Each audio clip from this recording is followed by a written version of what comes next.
زمین کے اوپر کوئی متنفس باقی نہیں بچے گا، سب ہلاک ہو جائیں گے۔ اندر سے بھی فساد کھڑا ہو جائے، ادھر سے افغانستان اور ایران کی طرف سے بھی مصیبت آ جائے اور انڈیا بھی حملہ کر دے، امریکہ بھی بیری بیڑے لا کے کھڑے کر دے، تو یا تو ملک ختم کر دیں، تو یا وہ پھر جو کھلونا بنایا ہوا ہے وہ چھوڑ دیں دنیا کے اوپر۔ اگر پاکستان نہیں ہوگا تو آدھی دنیا بھی نہیں ہوگی۔ اب عقیدہ آ کے مل گیا ہے سیاسی مقاصد کے ساتھ، تو پروٹیکشن اس غلط عقیدوں کو دیں گے بادشاہ، اور پھر ایک ایسی تہذیب وجود میں آئی جس کو ہم کہتے ہیں بے خدا تہذیب، گاڈ لیس سوسائٹی۔ اندر سے وہ کیا ہے؟ وہ شیطان کے پجاری ہیں سارے۔ بسم اللہ الرحمن الرحیم، الحمد للہ الذی انزل علی عبدہ الکتاب ولم یجعل لہ عوجا۔ اب دیکھیے وہ پہلی سورت جو سبحان اللہ سے شروع ہوئی تھی، یہ الحمدللہ سے شروع ہوئی، اور آخری آیت کیا تھی؟ وَقُلِ الْحَمْدُلِلَّهِ، کہیے کہ اللہ سب تعریف اللہ کے لیے ہے۔ تو گویا وہ اب زبان پہ وہ الفاظ آ گئے، اور یہاں پہ وہ نعمت کیا ہے جس پر شکر کرنے کا کہا جا رہا ہے؟ وہ کتاب جو اللہ نے اپنے بندے صلی اللہ علیہ وسلم پر نازل کی ہے۔ وَلَمْ يَجْعَلْ لَهُ عِوَجًا، اور اس میں کوئی ٹیڑھ نہیں رکھی ہے، کجی نہیں ہے، کوئی اس میں ہیچ پیچ نہیں ہے، بہت سیدھا مضمون ہے، بلکہ الفاظ آگے قیمن، سیدھی ہے، ٹیڑھی میڑھی نہیں ہے، یعنی اس کے بعد سمجھنا کوئی دشوار نہیں ہے، بالکل سیدھی کتاب ہے، 2 + 2 = 4 کی طرح سمجھ میں آتی ہے۔ بعد میں عمل کرنا مشکل لگے وہ ایک علیحدہ کہانی ہے، پھر بندہ اسے ہیر پھیر کرے اس کے ساتھ وہ علیحدہ کہانی ہے، پہلی دفعہ سمجھ آنا مشکل نہیں ہے۔ قیمن بالکل ٹھیک ہے، صاف سیدھی ہے، یہ قیمن اس کے وہی چیز ہے جو آئی تھی ان ھذا القرآن یہدی للتی ہی اقوم، وہ اقوم جو ہے وہی قیمن ہے۔ لینذر باسا شدیدا من لدنہ، تاکہ وہ خبردار کر دے۔ اب یہ دیکھیے یہاں کتاب کے نزول کا یہ مقصد بیان کیا گیا کہ وہ خبردار کر دے باسن شدیدن، ایک سخت، مجھے ترجمہ کر لینے دیجئے، یہ ویسے شیخ الہند نے ترجمہ کیا ایک سخت آفت سے، تو میں ترجمہ کر رہا ہوں ایک سخت جنگ سے، من لدنہ جو خاص اس کی طرف سے ہوگی۔ تو یہ جنگ میں نے کیسے ترجمہ کر دیا وہ سمجھا دوں۔ پہلی بات یہ ہے کہ جو آفت ہوتی ہے یعنی عذاب، اس کی قرآن نے خود 3 صورتیں بیان کی ہیں۔ سورہ انعام میں ہم نے پڑھا ہے ان اللہ قل هو القادر، کہہ دیجئے وہ اللہ قادر ہے، الا یبعث علیکم عذابا من فوقکم، تم پر عذاب تمہارے اوپر سے لے آئے، او من تحت ارجلکم، یا تمہارے پاؤں کے نیچے سے نکالے، او یلبسکم شیعا، یا تمہیں گروہوں میں تقسیم کرے، یہ مسلمانوں کا گروہ ہے، یہ کافروں کا گروہ ہے، فیذیق بعضکم باس بعض، ایک کی باس کا مزہ دوسرے کو چکھا دے۔ تو باس، اب وہاں پہ کیا ہوا؟ لڑائی ہوئی تھی نا بدر میں، احد میں، تو ایک کی طاقت کا مزہ دوسرا چکھ لے، تو وہ باس بمعنی لڑائی خود قرآن مجید نے عذاب کی صورت میں پیش کیا ہے کہ اللہ تعالیٰ بعض لوگوں کو عذاب جو ہے لڑائی کی صورت میں بھی دیتا ہے۔ جالوت پر عذاب جو آیا تو طالوت کے ہاتھوں آیا، داؤد علیہ السلام کے ہاتھوں قتل ہوا، اور ابو جہل لوگوں پہ جو عذاب آیا مسلمانوں کے ہاتھوں لڑائی میں آیا۔ تو اسی طرح آخری دور میں ایک بہت بڑا عذاب آنا ہے، اور صورت لڑائی کی صورت، جنگ کی صورت میں آنا ہے۔ اب وہ واپس چلیں پچھلی صورت میں، وہ جنگ کیسی ہوگی؟ وَإِن مِّن قَرْيَةٍ إِلَّا نَحْنُ مُهْلِكُوهَا قَبْلَ يَوْمِ الْقِيَامَةِ، نہیں ہے کوئی بستی مگر ہم اسے ہلاک کر ڈالیں گے، قیامت سے پہلے پہلے ہوگا یہ، او مُعَذِّبُوهَا عَذَابًا شَدِيدًا، یا اسے بہت سخت عذاب سے دوچار کر دیں گے۔ اب یہ جو میزائل گرتے ہیں، جو بم گرتے ہیں، خدا نخواستہ کہیں ایٹم بم گریں، جب کوئی ملک جو ہے نا اسے تنگ کیا جائے گا تو پھر ہوگا۔ اب آپ سوچیں پاکستان جیسا ملک جو غریب بھی ہے، پھنسا ہوا بھی ہے، وہ جو ہے نا چاروں طرف سے جکڑ بھی لیا جائے، اندر سے بھی فساد کھڑا ہو جائے، ادھر سے جو ہے نا افغانستان اور کیا ہے یہ ایران کی طرف سے بھی مصیبت آ جائے، اور انڈیا بھی حملہ کر دے، امریکہ بھی بیری بیڑے لا کے کھڑے کر دے، تو یا تو ملک ختم کر دیں، تو یا وہ پھر جو کھلونا بنایا ہوا ہے وہ چھوڑ دیں دنیا کے اوپر۔ وہ جو بات آپ کے چیف نے امریکہ میں کھڑے ہو کے کہہ دی، وہ وہاں کہی اس طرح کے جیسے سلپ ہو گئی ہے، بعد میں تاثر بھی یہ دیا کہ نکل گئی ہے، لیکن یہ کہ وہ بات تو ہے نا کہ اگر پاکستان نہیں ہوگا تو آدھی دنیا بھی نہیں ہوگی۔ اگر ایسی ہی کسی پوزیشن میں کل روس آ جاتا ہے تو وہ یورپ کے ساتھ کیا کرے گا؟ اور ایسی ہی اگر کنٹینمنٹ آف چائنا پالیسی کے تحت آپ جا کے چائنا کو پھنسا لیتے ہیں تو چائنا کیا کرے گا؟ اور ایسی پوزیشن میں کبھی امریکہ آ جاتا ہے کہ وہ اس کی دنیا سمٹ جاتی ہے تو وہ کیا کرے گا؟ اور اسرائیل کی جان پہ بن گئی تو وہ کیا کرے گا؟ تو میں نے پاکستان پر رکھ کر آپ کے سامنے رکھی، یہ بات آپ جلدی مان لیں گے، تو بھائی اسی پر قیاس کر لیں کہ جس کے ساتھ بھی ہوگا اس نے پھر یہی کرنا ہے۔ وہ اپنے پہ جب بن گئی تو میں نے نہیں رہنا تو پھر میں کسی کو کیوں رہنے دوں. یہ ہے وہ مصیبت جو انسانوں کے سر پہ آ چکی ہے. لِيُنذِرَ بَأْسًا شَدِيدًا, تاکہ آپ خبردار کر دیں ایک جنگ سے, مِن لَدُنْہُ, جس کے جو لدنی ہوگی, اللہ کی طرف سے اس کے اسباب مہیا ہوں گے. اس کا ایک تو معنی وہ یہ والا ہے جو میں نے سامنے آپ کے رکھا ہے, اور یہ مولانا مناظر حسن گیلانی نے کیا ہے کہ یہ جنگ کوئی کرنا نہیں چاہے گا, لیکن اللہ تعالیٰ اس جنگ کے لپیٹے میں لوگوں کو لے آئیں گے, یعنی اس کے اسباب اللہ مہیا کریں گے. اور ایک معنی اور بھی ہو سکتا ہے واللہ عالم, لیکن مجھے میرے امکان ہے میں آپ کے سامنے رکھ رہا ہوں.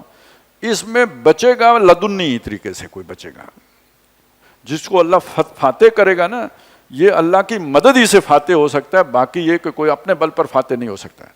اس کے پہلے مرحلے میں سوائے موت کے کچھ نہیں ہے. وہ جو بھی مفادات کے لیے جنگ ہوگی اس میں بتایا یہ گیا ہے کہ 100 میں سے 99 لوگ مر جائیں گے اور ہاتھ کسی کے کچھ بھی نہیں آئے گا. جس مقصد کے لیے کر رہے ہوں گے نا, مقصد حاصل نہیں ہوگا.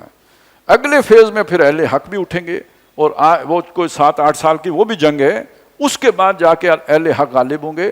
اچھا, جب اہل حق بھی غالب ہوں گے تو اس کے بارے میں بھی ایک بات آئی ہے کہ بہت مال غنیمت ملے گا, بہت بڑی فتح حاصل ہوگی, پر خوش کوئی نہیں ہوگا, خوشی کسی کو نہیں ہوگی. تو پوچھا گیا کہ اللہ کے نبی خوش کیوں, اتنی بڑی کامیابی اور خوش کوئی نہیں ہوگا؟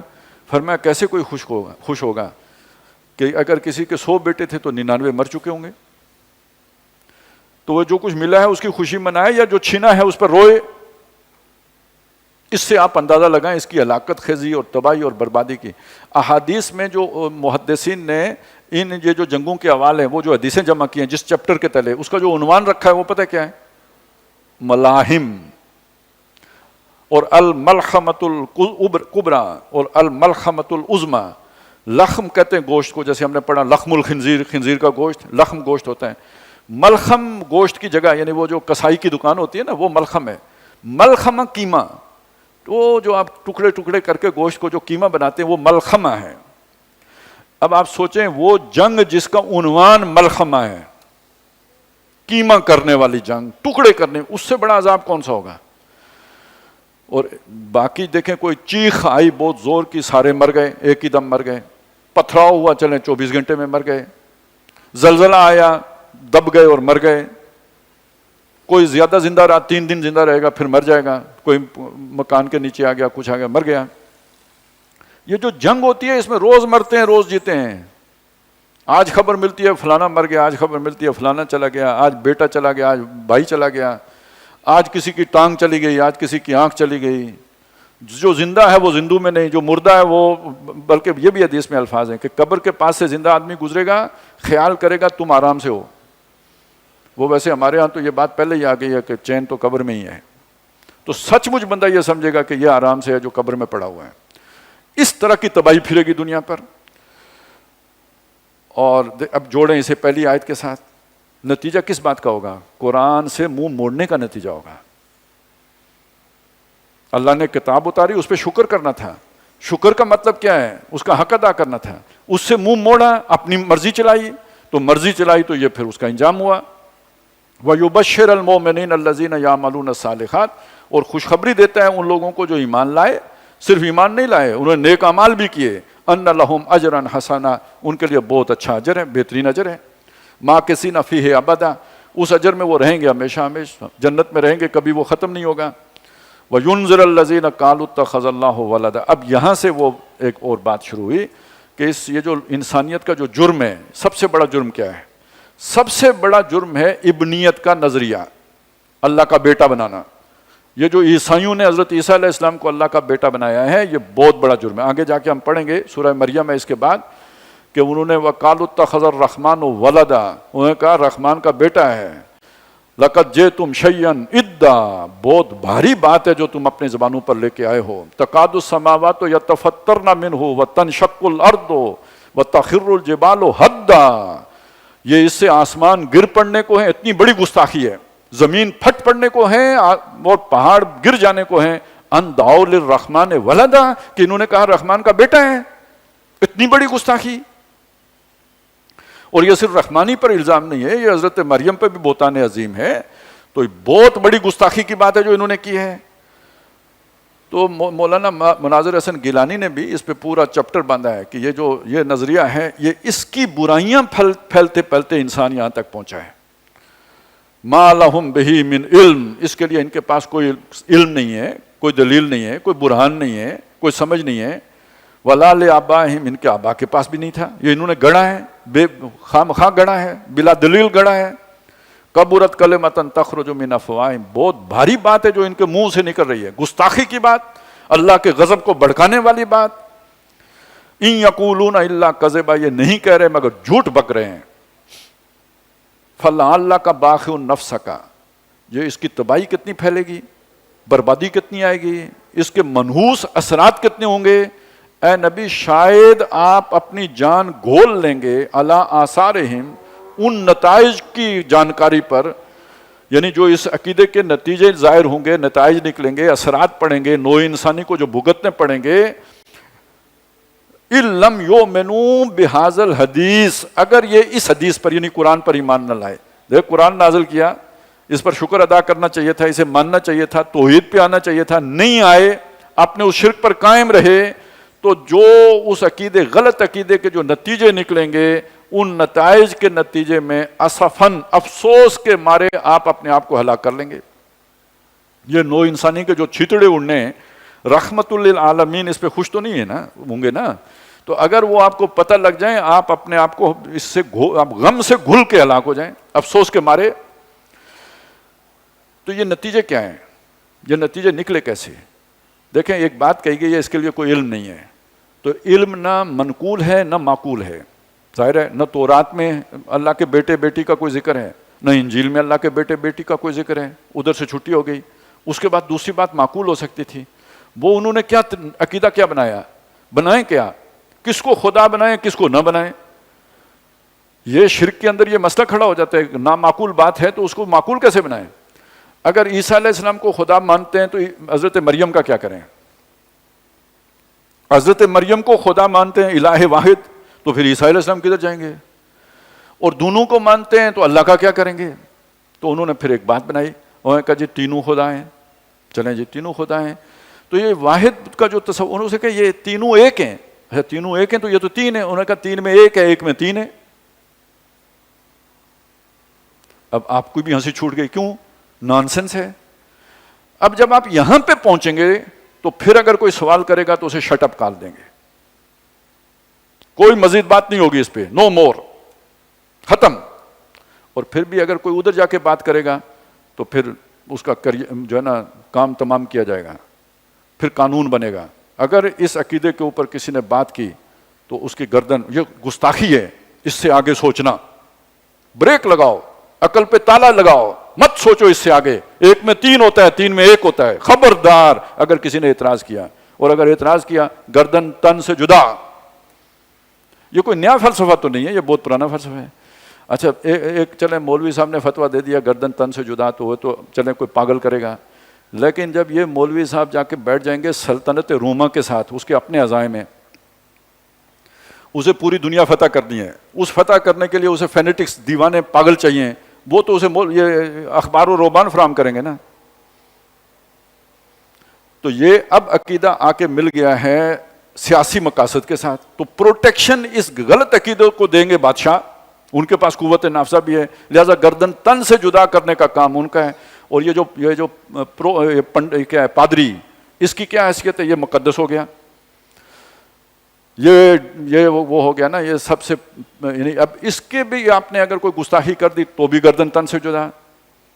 اور پادری صاحب کیا کہیں گے؟ یہ جو ہے نا ہمارے عقیدے کا محافظ، اس ریاست کو بھی ایک تقدس حاصل ہو گیا. دیکھیں نا کتنا مضبوط نظام بن گیا ہے، مذہبی لبادہ اوڑے ہوئے سیاسی نظام.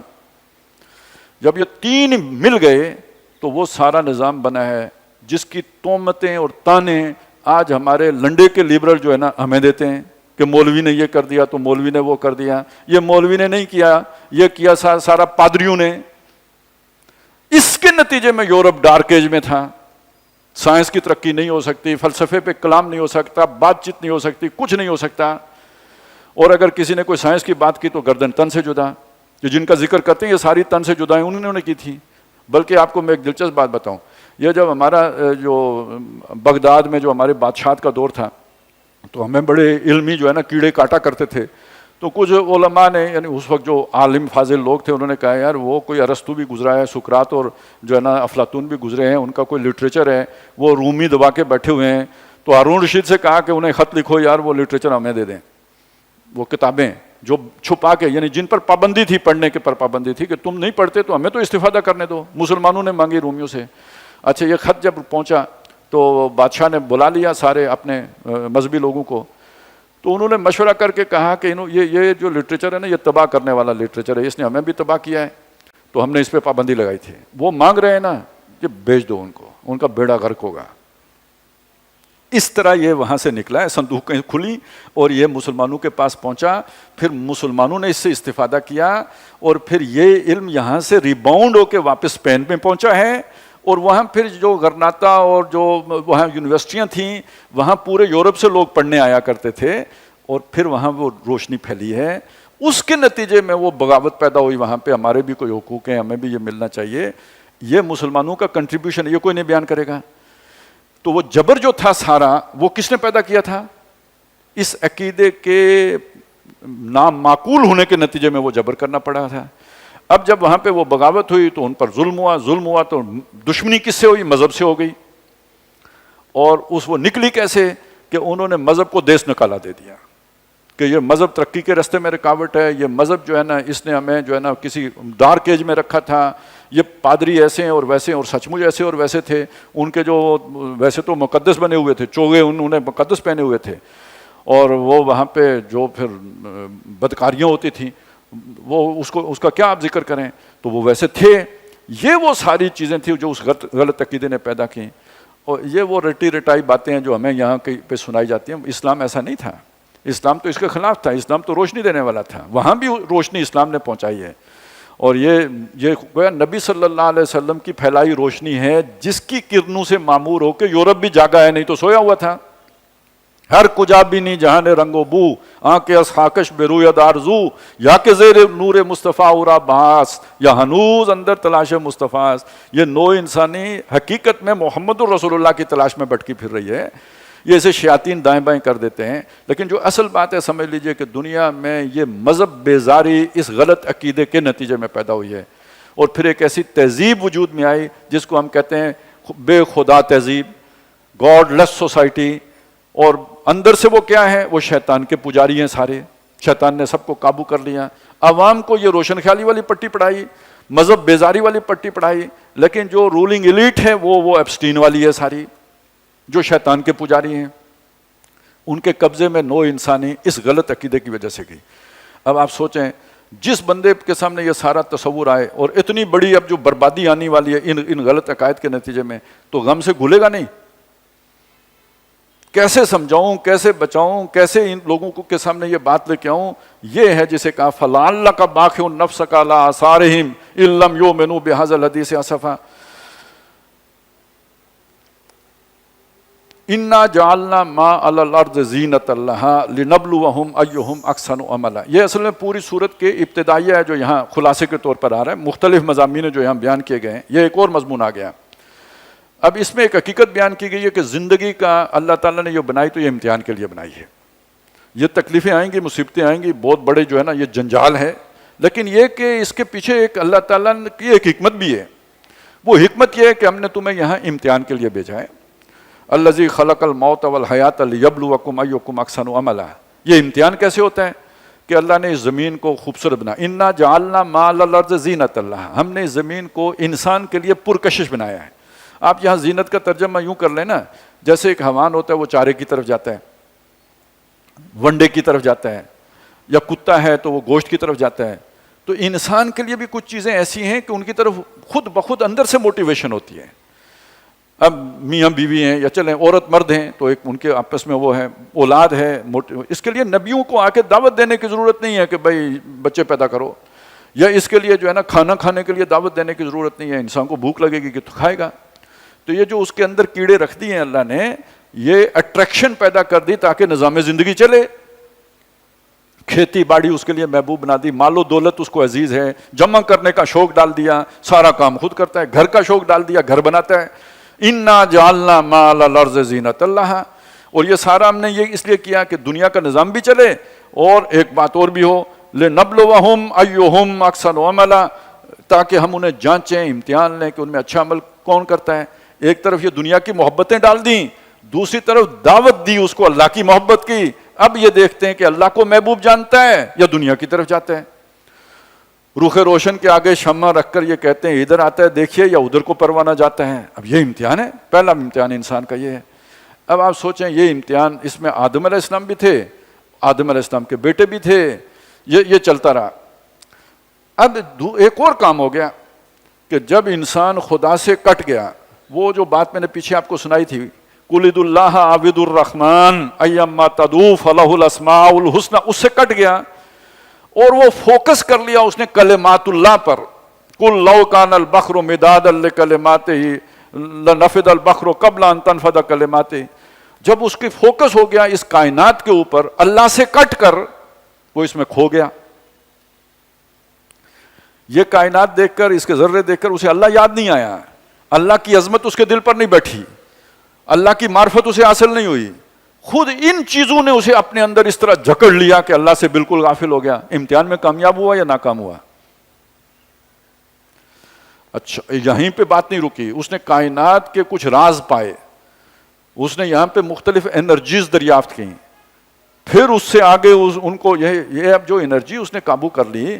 آپ یقین مانیں جو سلیمان علیہ السلام کے پاس شیاطین جن تھے نا, جو ان کی طاقت تھی, اس سے 1000 گنا زیادہ طاقت آج انسان کے پاس ہے. جن وہ کام نہیں کر سکتا تھا جو آج انسان ٹیکنالوجی کی مدد سے کر سکتا ہے. یہ سورہ انبیاء میں پہنچیں گے, میں آپ کو بتاؤں گا کہ آج انسان کے پاس یہ راز کائنات کے پا کر یہ انرجی قابو کر کے, تو جہاں آج انسان طاقتور ہو گیا ہے کہ اسے اب خدا کی ضرورت ہی بھی نہیں رہی. بارش وہ خود برسا سکتا ہے. مصنوعی بارش ہوتی ہے یا نہیں ہوتی؟ بادل وہ جو ہے نا بگانے کے قابل ہو گیا ہے. اب تو پتہ نہیں, لوگ کہتے ہیں زلزلہ لانے کے بھی قابل ہو گیا. چلیں اس کو چھوڑیں, ابھی تو وہ کانسپریسی میں ہے, لیکن اب آپ میڈیکل سائنس کہاں پہنچ گئی ہے. انسان بنانے کے قابل ہو گیا ہے, ڈی این اے لے کے تو اس کی جو ہے نا وہ بنا لیتے ہیں اسی جیسی شکل و صورت. انسانوں پہ پابندی ہے, لیکن یہ کہ جانوروں کے تو بنانے شروع کر دیے ہیں. ویسے کہانی یہ بھی ہے کہ اصلی والا بل گیٹ مر گیا ہے, یہ تو انہوں نے نقلی بنایا ہوا ہے. تو سچ مچ ایسا ہو تو ہمیں تو پتہ نہیں, ہم کسی اپنے وزیر اعظم کو بھیجیں امریکہ, واپس جو ہے نا وہ رکھ لیں, ہمیں دوسرا بھیج دیں. یعنی آپ تصور کریں بھائی کدھر دنیا پہنچ گئی ہے کہ اگر یہ سارا کچھ شروع ہو جائے تو انسان کی طاقت کا اندازہ لگائیں جو اس سائنس اور ٹیکنالوجی کے ذریعے سے حاصل ہو گئی ہے. اور ایک کام اور ہوا, وہ کیا ہوا, اس سائنس اور ٹیکنالوجی نے دنیا کو جنت بنا دیا, سچ مچ بنا دیا. آپ نے سفر کرنا ہے, جہاز کا ٹکٹ پکڑیں, پھر آپ پہنچ گئے امریکہ. آپ سوچیں وہ جو ہے نا اسے جانے میں جس نے دریافت کی تھی کیا تھا وہ, اسے کتنی مصیبتیں جھیلنا پڑی ہوں گی. ساتھی قتل کرنے کے درپے ہو گئے تھے کہ تو نے ہمیں مار دیا گھما گھما کے سمندر میں. آخر جا کے تو وہ پہنچے وہاں امریکہ. اب یہ جو 12 گھنٹے کے بعد امریکہ رکھے ہوئے ہوتے ہیں, اور وہ بھی میں اور آپ, وہ تیز رفتار جو جٹ ہیں وہ کس طرح لے کے جاتے ہیں, اور پھر علاج معالجہ کہاں پہ پہنچ گیا, یہ ساری چیزیں دیکھیں. اب لگژریز, شداد نے جنت بنائی تھی, اس کی جنت میں بجلی تھی, آج غریب کی کٹیا میں بھی بجلی ہے. پنکھا تھا, وہ اس کو ہاتھ کے ہی پنکھا چلاتے ہوں گے شداد صاحب کی جنت میں. یہاں ہر شے آٹومیٹک ہے, اور مزید آٹومیٹک ہوتی چلے. اب گاڑیاں بھی ہماری دیکھیں نا, وہ نکلا پہلے کلچ نکلا, وہ پہلے ایک زمانے میں دھکا سٹارٹ ہوتی تھیں, اور ایک اور وہ انجن ہوتا تھا وہ جس کو آگے جو ہے نا وہ گھما گھما کے سٹارٹ کرتے تھے. اب تو سیلف سٹارٹ ہے, پھر کلچ بھی ختم ہو گیا, اب کروز بھی لگ جاتا ہے. بلکہ وہ گاڑیاں بھی آ گئی, لائن بدلے تو ٹوں ٹوں ٹوں ٹوں ٹوں بھی شروع کر دیتی ہیں. تو یہ اب آرٹیفیشل انٹیلیجنس اور آگے بڑھے گی تو کیا کمال ہوں گے. تو دنیا کی یہ جنت, یہ ساری لگزوریس لائف حاصل کرنے کے لیے محنت کرنی پڑے گی یا مفت میں ملے گی؟ تو جب یہ سارا کچھ حاصل کرنے کے لیے اتنی محنت کریں گے تو دین کے لیے, اللہ کے لیے, قرآن کے لیے, کتاب کے لیے, آخرت کے لیے ٹائم نتھنگ ڈوئنگ. اب بلکہ یہ دیکھیں گے کہ بھائی کون سا وظیفہ پڑھنے سے زیادہ دولت آتی ہے.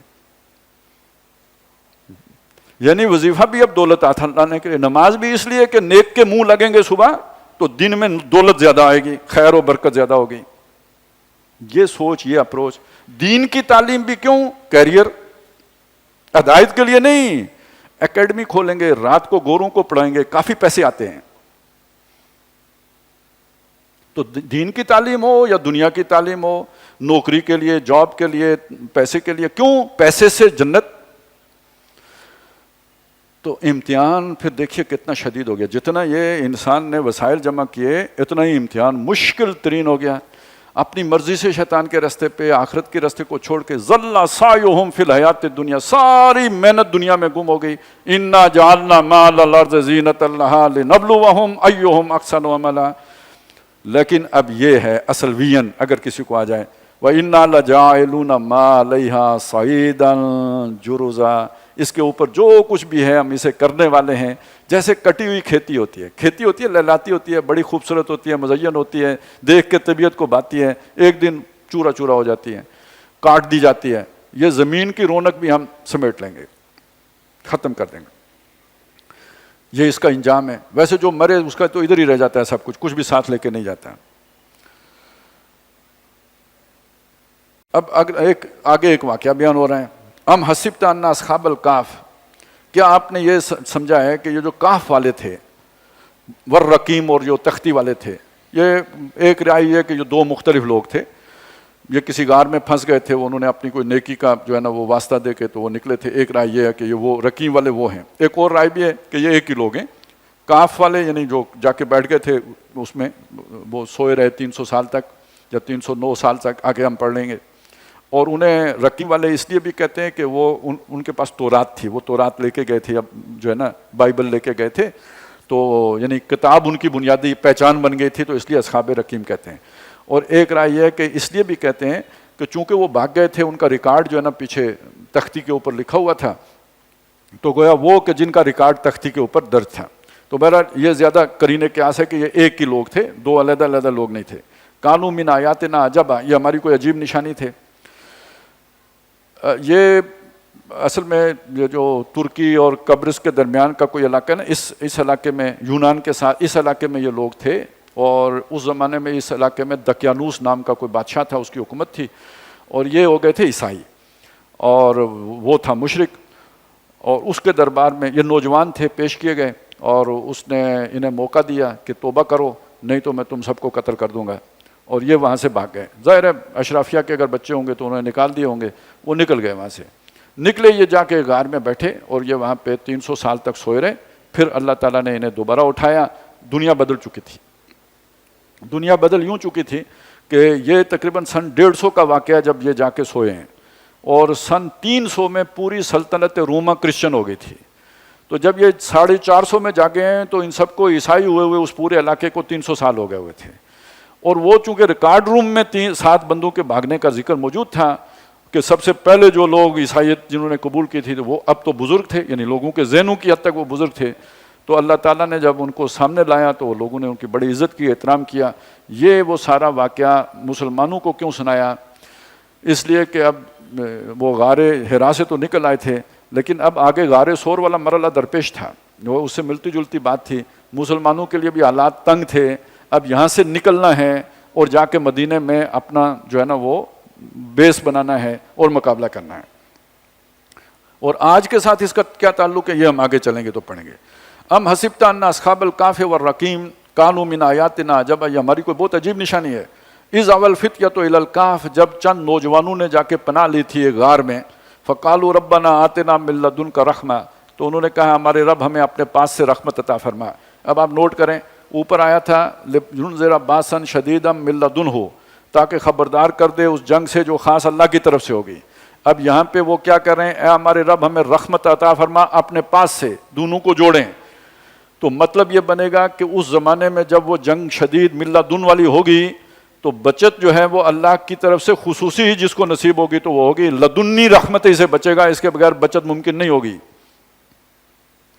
کرسچینٹی میں جو اس کا تصور ہے نا، یہ جو آرمگڈان کا، وہی الملحمۃ الکبریٰ یا عظمیٰ جو ہے، اس کا ان کا جو تصور ہے وہ ان کا ایک عقیدہ، باقاعدہ ریپچر کا عقیدہ ہے. وہ یہ کہتے ہیں کہ زمین کے اوپر کوئی متنفس باقی نہیں بچے گا، سب ہلاک ہو جائیں گے، صرف وہ بچے گا جس کو عیسیٰ علیہ السلام اٹھا کر آسمان پر لے جائیں گے۔ پھر یہ زمین جب صاف ہو چکی ہوگی تو ان کو لے کے اتریں گے تو دوبارہ آبادی ہوگی زمین کے اوپر۔ یعنی وہ بھی یہ سمجھتے ہیں کہ سارے ہلاک ہو جائیں گے سوائے ان کے کہ جن کو عیسیٰ علیہ السلام آسمان پہ لے جائیں گے۔ میرا خیال ہے انہوں نے چھلانگ تھوڑی سی زیادہ لگا دی ہے۔ ہمارے ہاں جو تصور ہے وہ یہ ہے کہ صرف وہ بچیں گے جن کو عیسیٰ علیہ السلام لے کے کوہ طور پہ چڑھ جائیں گے۔ تو ہم نے ذرا طور تک رکھا ہے، وہ انہوں نے اس سے بھی اوپر لے گئے ہیں۔ تو یہ آپ ذہن میں رکھیں کہ کتنی بڑی تباہی اور بربادی آنی ہے۔ تو یہ گویا من لدنہ رحمت من لدن کا اپنے خاص اپنی عنایت سے ہمیں بچا، وَهَيِّئْ لَنَا مِنْ أَمْرِنَا رَشَدًا، اور ہمارے اس معاملے میں ہمارے لیے رشد کا کوئی سامان فرما دے۔ یہ بھی بہت اہم بات ہے۔ ایک آپ کا جذبہ ہے، شوق ہے، اللہ کے لیے جان دینے کا ہے، قربانی دینے کا، بہت اچھی بات ہے، اس سے اچھی بات کوئی نہیں۔ لیکن یہ کہ آپ کا طریقہ کار بھی ٹھیک ہونا چاہیے، یہ نہیں ہو کہ آپ کا طریقہ کار غلط ہو۔ تو اللہ سے وہ اتنے مخلص لوگ بھی اللہ سے مانگتے ہیں، اللہ ہمیں سیدھی راہ پہ چلا، ہم جو فیصلہ کریں، اس حکمت عملی جو اختیار کریں وہ کوئی غلط راستہ نہ ہو، اسراف نہ ہو اس میں، وہ کوئی حد اعتدال سے تجاوز نہ ہو، ہمیں سیدھی راہ دے، درستی کی کر دے ہمارے اس معاملے میں۔ فَضَرَبْنَا عَلَىٰ آذَانِهِمْ، تو ہم نے ان کے کانوں کے اوپر تھپکی دی، فی الکاف، اس غار کے اندر جس میں وہ پہنچے تھے، سنین عددا، کئی برس تک، ثم بعثناہم، پھر ہم نے ان کو اٹھایا، جگایا کہیں، اٹھایا کہیں، لنعلم ای الحزبین، تاکہ ہم دیکھیں کہ ان میں سے کون سا فرقہ ہے اقصا، جس نے شمار کیا ہے لما لبسو، جتنا عرصہ وہ سوئے رہے، اس امدن مدت کو، اس مدت کو کس نے صحیح شمار کیا ہے، یہ ہم دیکھیں۔ نحن نقص علیک نبأہم بالحق، ان کا واقعہ ہم آپ کو سناتے ہیں بالکل ٹھیک ٹھیک پورا پورا۔ انہم فتیۃ، وہ نوجوان تھے۔ نوجوانوں کے اصل میں مفادات نہیں ہوتے، تو وہ ان کے لیے کوئی نئی بات جو ہے نا وہ قبول کرنا آسان ہوتا ہے، نہیں تو جوں جوں عمر بڑھتی ہے تو انسان وہ جو نظام ایگزسٹنگ سسٹم ہوتا ہے نا اس کے اندر دھنستا جاتا ہے، اس کے مفادات وابستہ ہو جاتے ہیں، اب اس سے وہ رسیاں توڑانا مشکل ہوتا چلا جاتا ہے، ذمہ داریاں بھی بڑھ جاتی ہیں، گھر بار ہوتا ہے اس کو چلانا ہوتا ہے، کیریئر ہوتا ہے اس کو دیکھنا ہوتا ہے۔ نوجوانوں کو ایسی کوئی کھٹکا نہیں ہوتا ہے، اس لیے ان نوجوانوں کو آج کے دور میں اس کو بھی مینج کیا جاتا ہے نا، کوئی 15-20 سال کے بعد ایسی کرزمیٹک پرسنالٹی لائی جاتی ہے کہ نوجوان سارے اس کے پیچھے لگ جائیں، وہ ان کو ضائع کر کے تو خود بھی ضائع ہو جاتے ہیں، اور پھر اگلی نسل کو جو اگلی دفعہ جو ہے نا ایک فصل پکی تو بھر پایا، تب تک تو یہی کچھ کرنا ہے، تو وہ یہی کچھ چلتا رہتا ہے۔ انہم فتیۃ آمنوا بربہم، یہ گروہ بچے تھے نوجوان، اور جو اپنے رب پر ایمان لے آئے تھے، وزدناہم ہدی، ہم نے ان کی ہدایت میں اضافہ کر دیا تھا، وربطنا علی قلوبہم، اور ان کے دلوں کو ہم نے مضبوط کر دیا تھا۔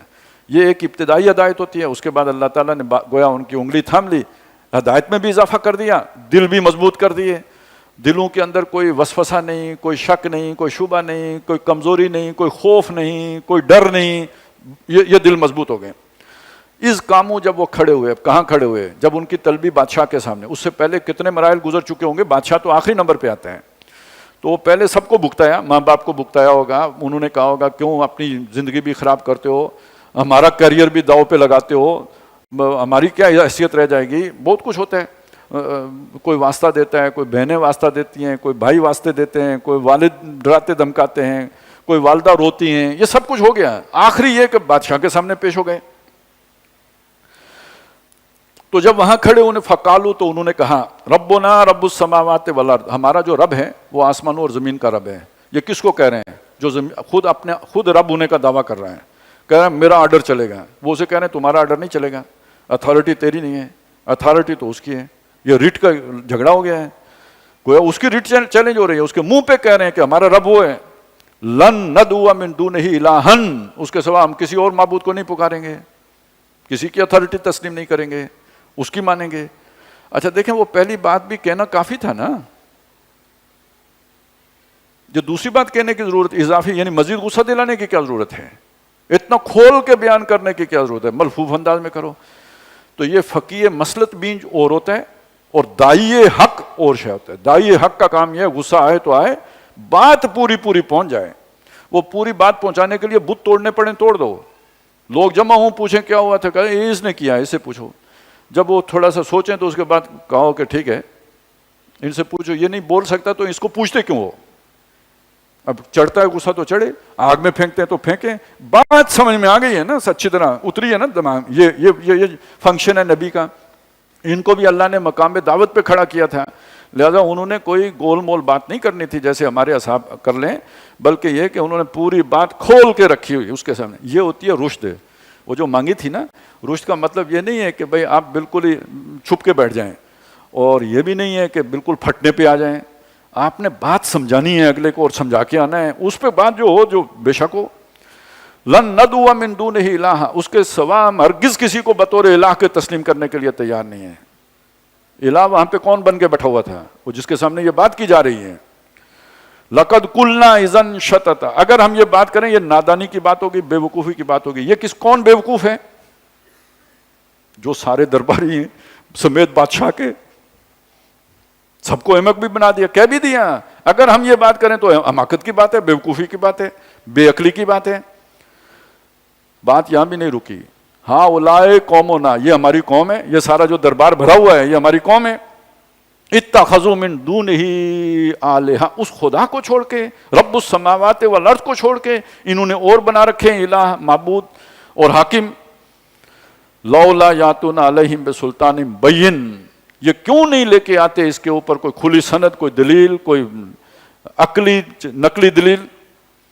فمن اظلم ممن افترى علی اللہ کذبا, اس کا مطلب وہ اللہ کو جانتے تھے کسی نہ کسی درجے میں. اس سے بڑا ظالم کون ہوگا جو اللہ پہ جھوٹ باندھے کہ انہوں نے اور الہ بنا کے اللہ کے مقابلے میں کھڑے کیے ہوئے ہیں. اب اس کے بعد ان کے بارے میں جو فیصلہ ہوا ہوگا آپ سمجھ لیں. فیصلہ ہو گیا, انہیں موقع دیا. وہ بادشاہ نے پھر بھی کہا تمہاری جوانی پر ترس کھاتا ہوں, تو چند دن سوچ لو, تو پھر تمہارا جو ہے نا وہ کام تمام ہوگا. اب وہاں یہ سین ختم ہو گیا. یہ اب خود بیٹھے ہوئے ہیں آپس میں, انہوں نے طے کیا یار کیا کریں. یہی طے ہوا کہ نکل جاتے ہیں. اور پھر وہ وہاں سے نکل گئے. اب ظاہر قید ہوں گے, انڈر آبزرویشن ہوں گے, کچھ تو ہوگا. نکلے کیسے تو وہ اس تفصیل قرآن مجید نے نہیں بتائی. نکل گئے. وَإِذَا اعْتَزَلْتُمُوهُمْ, اور جب اب آپس میں مشورہ کر رہے ہیں کہ جب تم ان سے کنارہ کش ہو گئے ہو, اپنی قوم کو تم چھوڑ بیٹھے ہو, ان سے تم نے علیحدگی اختیار کر لی ہے. وَمَا يَعْبُدُونَ, اور جن کو وہ عبادت کرتے تھے, إِلَّا اللَّهَ, اللہ کو چھوڑ کر, ان کو بھی تم نے چھوڑ دیا. اب کیا کریں, کدھر جائیں؟ فَاوُوا إِلَى الْكَهْفِ, چلو کسی غار میں جا کے بیٹھ جاتے ہیں, پناہ لیتے ہیں. يَنشُرْ لَكُمْ رَبُّكُمْ مِنْ رَحْمَتِهِ, یعنی کوئی جہاں پہ تمہارا رب تمہارے لیے کوئی رحمت کا سامان کر دے گا. وَيُهَيِّئْ لَكُمْ مِنْ أَمْرِكُمْ مِرْفَقًا, اور تمہارے معاملے میں کسی نرمی کا, آرام کا کوئی صورت نکالے گا. اب یہاں تو مرنا ہی ہے تو یہاں سے تو نکلو. اب وہ چلے گئے, غار میں بیٹھ گئے, سو گئے. اب اس کا منظر ہے جو پیش کیا جا رہا ہے کہ غار میں کیا ہو رہا ہے. یہ کھو ہے, یعنی جو اوپر سے جو جیسے نیچے جاتے ہیں, اور اس کے اندر جو ہے نا وہ روشنی بھی جاتی ہے, اور یہ سارا کچھ اہتمام اللہ نے کیا ہوا ہے. وَتَرَى الشَّمْسَ إِذَا طَلَعَتْ, اور تم دیکھو گے سورج کو کہ جب وہ طلوع ہوتا ہے. تَزَاوَرُ عَنْ كَهْفِهِمْ ذَاتَ الْيَمِينِ, کہ ان کی جو کھو ہے اس سے دانے کو ہو کے نکلتا ہے, یعنی دانی طرف سے وہ طلوع ہوتا ہے اور دانی طرف سے چل رہا ہے. وَإِذَا غَرَبَتْ, شام کو جب وہ غروب ہوتا ہے. تَقْرِضُهُمْ ذَاتَ الشِّمَالِ, تو اس کی بائیں طرف سے روشنی آتی ہے. یعنی اس غار کے اندر پورا دن روشنی کا اہتمام رہتا ہے, اور انسان کو زندہ, اس کے جسم کے لیے روشنی کی اہمیت ہے. وہ روشنی کسی نہ کسی درجے میں ان کو اللہ تعالیٰ نے پہنچانے کا انتظام کیا ہوا ہے. ذالک من آیات اللہ, یہ اللہ کی نشانیوں میں سے ہے. وَإِذَا غَرَبَتْ تَقْرِضُهُمْ ذَاتَ الشِّمَالِ وَهُمْ فِي فَجْوَةٍ مِّنْ, اور وہ جو کھو کے اندر جو ہے نا کھلی جگہ, دالان ہے یا سین ہے, وہ وہاں پہ پڑے ہوئے ہیں. ذالک من آیات اللہ, یہ اللہ کی نشانیوں میں سے ہے. من یہد اللہ فہو المہتد, جسے اللہ راہ دکھاتا ہے وہ ہدایت پاتا ہے. ومن یضلل, جسے اللہ گمراہ کرتا ہے, فلن تجد لہ ولیا مرشدا, تو اس کے لیے تم نہ کوئی ولی پاؤ گے اور نہ ہی کوئی مرشد پاؤ گے. آج کل یہ مرشد کا لفظ بہت عام ہے. مرشد اس کو کہتے ہیں جو ہدایت دے, رشد دے, جس کے ذریعے سے آپ کو ہدایت ملے. آپ کا جو استاد ہو, جو آپ کا مربی ہو, معلم ہو, جو مزکی ہو, جو آپ کا تزکیہ کر رہا ہو, وہ مرشد ہے. تو جس کو اللہ ہدایت نہ دے اسے کوئی ہدایت نہیں دے سکتا, کوئی رشد نہیں دے سکتا, کوئی اسے سیدھی راہ پہ لے کے نہیں چل سکتا. بارک اللہ لی و لکم فی القرآن العظیم ونفعنی و ایاکم بالآیات والذکر الحکیم.